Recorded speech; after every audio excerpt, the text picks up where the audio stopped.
नमस्कार। आपका स्वागत है हिंदू संस्कृति में। व्रत और उपवास करने का धार्मिक और सांस्कृतिक महत्व है। व्रत करने से तन और मन की शुद्धि होती है, आत्मिक सुख संतुष्टि और शांति मिलती है। व्रत एक संकल्प होता है और अपने आराध्य देव से जुड़ने का एक मार्ग होता है। हमारी संस्कृति में महिलाओं और कन्याओं को देवी का रूप माना जाता है।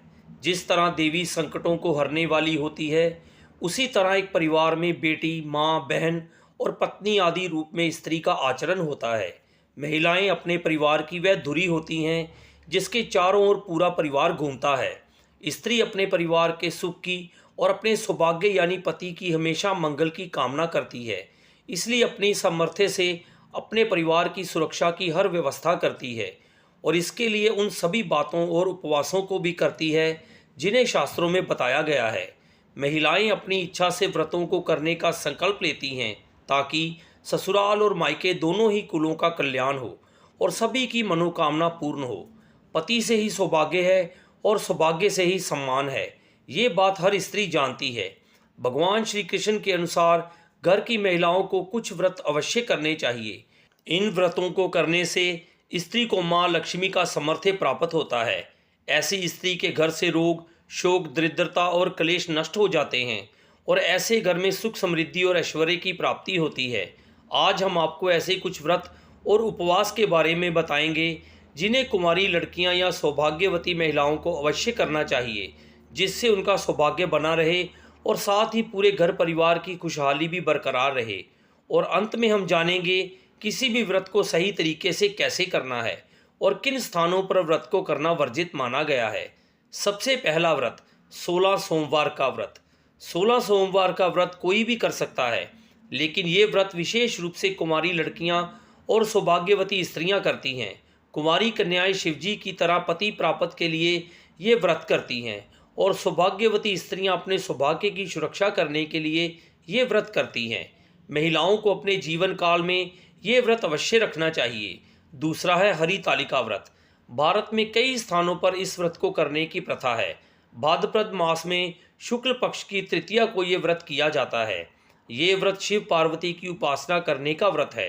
16 सोमवार के व्रत की तरह ही ये व्रत कुमारी कन्याएं और सौभाग्यवती स्त्रियां व्रत करती हैं।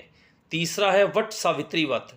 भारत में कई स्थानों पर ये व्रत अलग अलग नामों से जाना जाता है।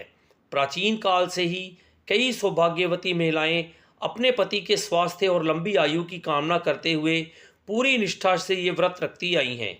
इस व्रत की कथा महान पतिव्रता सावित्री से जुड़ी हुई है, जिसने अपनी पतिव्रता तप की शक्ति से अपने पति सत्यवान के प्राण यमराज से भी छुड़ाकर वापस लाई थी।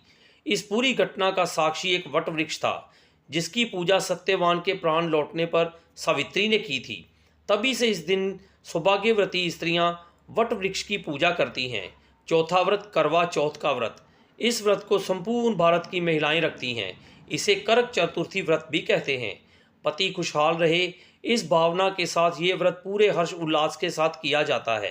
अपने पति को लंबी आयु और अच्छे स्वास्थ्य के लिए पूरे दिन भूखी प्यासी रहकर महिलाएं इस व्रत को करती हैं और रात को चांद देखने के बाद ही भोजन करती हैं। पांचवा व्रत इसी तरह परिवार के सुख, समृद्धि और खुशहाली के लिए महिलाएं वैभव लक्ष्मी व्रत, महालक्ष्मी व्रत और संतोषी माता का व्रत भी करती हैं।